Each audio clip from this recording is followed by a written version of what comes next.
Hi, I'm Dr. Cecily, and today we're going to make puri. Here are the ingredients. We have wheat flour, we have salt, the oil, and the water. 1 cup of flour.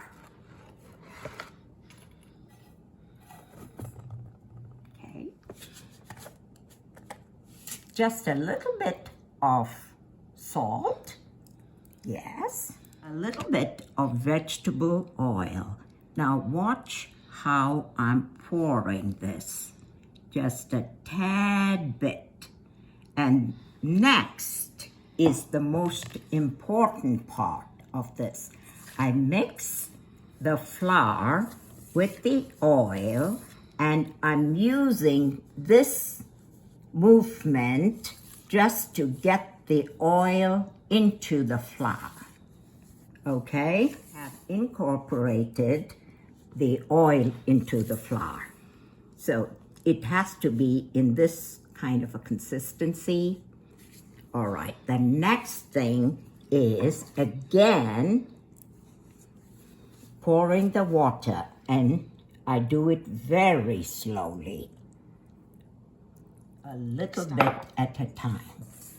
And I mix it like this, so it needs a little bit more. So I pour it into my hand and just work it in to the point that it comes together. A little bit more water.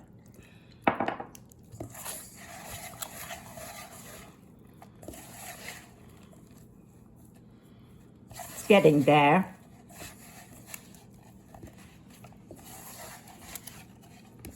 I think it just needs a tad more water.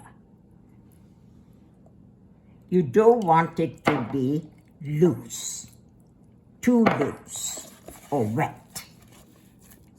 Yeah, it's just right.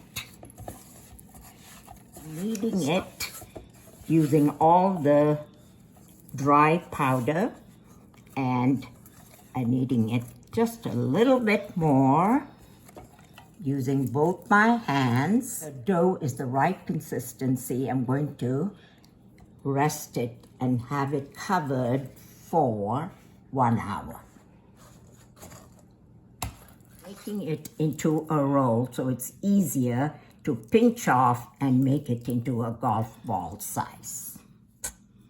There they are, ready to be flattened out and fried. I'm going to use a tortilla maker to make the puri. So first I spray just a little bit of canola cooking spray.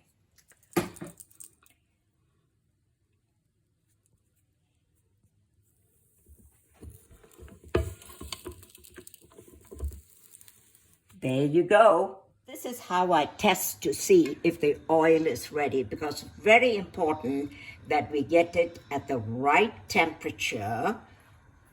Okay, I'm breaking off a small piece to see if the oil is ready, and it is ready when it sizzles like that. And I'm placing this right there.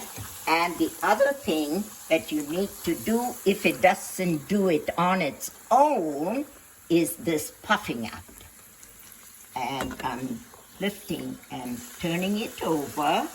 It's turning golden brown, and I am taking it off and placing it to drain.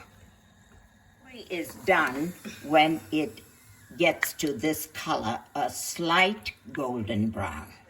And I'm placing it on paper to drain the excess oil.